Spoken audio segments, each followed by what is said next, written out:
నమస్తే, welcome to editor analysis.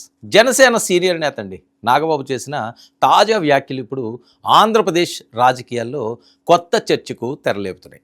సాధారణంగా కూటమి ప్రభుత్వంలో భాగస్వామిగా ఉన్న పార్టీలు ఎన్నికల విషయానికి వస్తే సీట్ల పంపకాలపై జాగ్రత్తగా స్పందిస్తాయి. కానీ జనసేన ఎమ్మెల్సీ కొణిదెల నాగబాబు మాత్రం రాబోయే ప్రతి ఎన్నికలోనూ జనసేన సాధ్యమైనంత ఎక్కువ స్థానాల్లో పోటీ చేయాలనే లక్ష్యంతో ముందుకు వెళ్తుందని స్పష్టంగా చెప్పడం రాజకీయంగా ప్రాధాన్యత సంతరించుకుంది. ముఖ్యంగా పార్లమెంటు ఎన్నికలు, అసెంబ్లీ ఎన్నికలు మాత్రమే కాదు, స్థానిక సంస్థల ఎన్నికల్లో కూడా గరిష్ట స్థాయిలో బరిలోకి దిగాలని పార్టీ ఆలోచిస్తుందని చెప్పడం ద్వారా జనసేన భవిష్యత్తు వ్యూహంపై ఒక స్పష్టమైన సంకేతాన్ని ఇచ్చినట్లయింది. ఇక జనసేన ఆవిర్భావం నుంచి పవన్ కళ్యాణ్ తరచూ చెప్పే ఒక విషయం ఉంది. పార్టీని కేవలం మిత్రపక్షంగా కాకుండా రాష్ట్ర రాజకీయాల్లో ప్రత్యామ్నాయ శక్తిగా నిలబెట్టాలన్నదే తమ లక్ష్యమని ఆయన పలుమార్లు చెప్పారు. 2024 ఎన్నికల్లో టీడీపీ బీజేపీతో కలిసి పోటీ చేసిన జనసేనకు పరిమిత సంఖ్యలో సీట్లు వచ్చినప్పటికీ పోటీ చేసిన అన్ని స్థానాల్లో విజయం నమోదు చేసింది. దీంతో పార్టీ కేడర్లో ఇప్పుడు మరింత ధైర్యం కూడా పెరిగింది. మరి ఈ నేపథ్యంలో నాగబాబు చేసిన వ్యాఖ్యలు ఆ ఆత్మవిశ్వాసానికి ప్రతిబింబంగా నేడు కనిపిస్తున్నాయి. ప్రత్యేకంగా అరకు పార్లమెంటు నియోజకవర్గాన్ని ప్రస్తావిస్తూ నాగబాబు చేసిన వ్యాఖ్యలు కూడా ఆసక్తికరంగా మారాయి. అరకు వంటి గిరిజన ప్రాంతాల్లో పవన్ కళ్యాణ్కు మంచి ఆదరణ ఉందని, గిరిజన సమస్యలను ఆయన లోతుగా అర్థం చేసుకుంటున్నారని నాగబాబు పేర్కొన్నారు. గతంలో ఏ నాయకుడు కూడా గిరిజన సమస్యలను ఈ స్థాయిలో గుర్తించలేదని చెబుతూ ప్రస్తుతం పంచాయతీరాజ్ శాఖ బాధ్యతలు నిర్వహిస్తున్న పవన్ కళ్యాణ్ తీసుకుంటున్న చర్యలను ఉదాహరణగా ఆయన వివరించారు. జనసేన పార్టీ ఇప్పుడు తన రాజకీయ విస్తరణపై మరింత దూకుడుగా అడుగులు వేస్తుందనే సంకేతాలు కనిపిస్తున్నాయి. ముఖ్యంగా ఆంధ్రప్రదేశ్లోని గిరిజన ప్రాంతాలపై పార్టీ ప్రత్యేక దృష్టి పెట్టినట్లు తాజా రాజకీయ పరిణామాలు సూచిస్తున్నాయి. అరకు పార్లమెంటు పరిధిలోని అన్ని అసెంబ్లీ నియోజకవర్గాల్లోనూ జనసేన పోటీ చేయడానికి ప్రయత్నిస్తుందని నాగబాబు చెప్పడం పార్టీ భవిష్యత్తు వ్యూహంపై ఇప్పుడు కొత్త చర్చకు దారితీసింది. నాగబాబు వ్యాఖ్యల్లో ప్రధానంగా వినిపించిన అంశం ఉప ముఖ్యమంత్రి పవన్ కళ్యాణ్ గిరిజన ప్రాంతాల అభివృద్ధికి అత్యంత ప్రాధాన్యత ఇస్తున్నారనేది. మరి గతంలో చాలా ప్రభుత్వాలు గిరిజన ప్రాంతాల అభివృద్ధి గురించి మాట్లాడినా అమలు చేయడంలో ఆశించిన ఫలితాలు కనిపించలేదనే విమర్శలు ఉన్నాయి. మరి అలాంటి పరిస్థితుల్లో పవన్ కళ్యాణ్ పంచాయతీరాజ్ శాఖ బాధ్యతలు చేపట్టిన తర్వాత ఏజెన్సీ ప్రాంతాల్లో రోడ్లు, తాగునీరు, గ్రామీణ మౌలిక వసతులు అభివృద్ధిపై ప్రత్యేక దృష్టి పెట్టారని జనసేన నేతలు చెబుతున్నారు.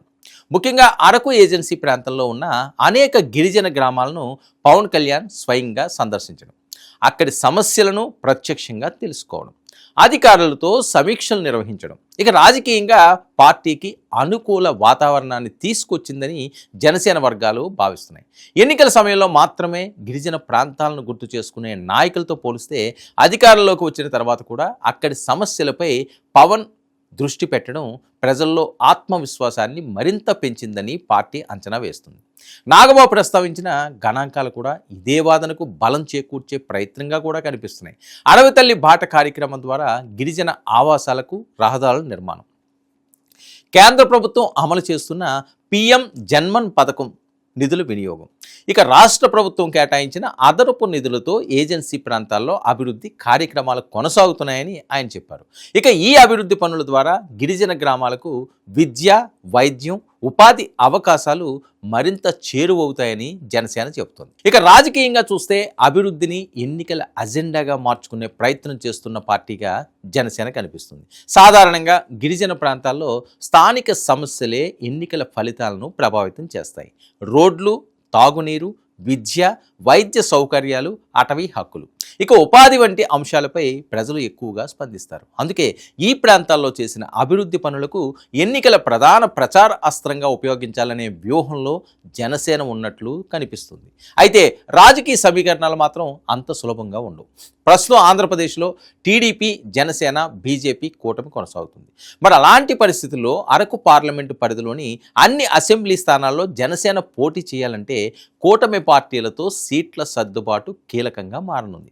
గత ఎన్నికల్లో మిత్రపక్షాల మధ్య సీట్ల పంపకం పరస్పర అంగీకారంతోనే జరిగింది. ఇక రాబోయే ఎన్నికల్లో కూడా అదే విధంగా కొనసాగే అవకాశాలు ఎక్కువగా కనిపిస్తున్నాయి. అయితే పవన్ కళ్యాణ్ వ్యక్తిగత ఇమేజ్, గిరిజన ప్రాంతాల్లో చేసిన పర్యటనలు, అభివృద్ధి పనులు, ప్రభుత్వం ద్వారా అందుతున్న మౌలిక వసతులు ఇవన్నీ కలిపి పార్టీకి సానుకూల వాతావరణాన్ని తీసుకురాగలవని జనసేన నాయకత్వం విశ్వసిస్తుంది. ముఖ్యంగా యువత, తొలి ఓటర్లు, గిరిజన వర్గాల్లో ఈ ప్రభావం ఎంత మేర కనిపిస్తుందనేదే ఎన్నికల్లో కీలకంగా మారే అవకాశంగా కూడా ఉంది. మొత్తానికి నాగబాబు చేసిన వ్యాఖ్యలు ఒక రాజకీయ సంకేతంగా చూడవచ్చు. గిరిజన ప్రాంతాల్లో పార్టీని మరింత బలోపేతం చేయడం, భవిష్యత్ ఎన్నికల్లో ఎక్కువ స్థానాల్లో పోటీ చేసే లక్ష్యాన్ని ప్రకటించడం జనసేన వ్యూహంలో భాగంగా కనిపిస్తుంది. అయితే ఈ లక్ష్యం ఎంతవరకు ఆచరణలోకి వస్తుంది? కూటమి రాజకీయాలు జనసేన ఆశయాలకు ఎంతవరకు అనుకూలిస్తాయి? అరకు ఏజెన్సీలో అభివృద్ధి ఓట్లుగా మారుతుందా?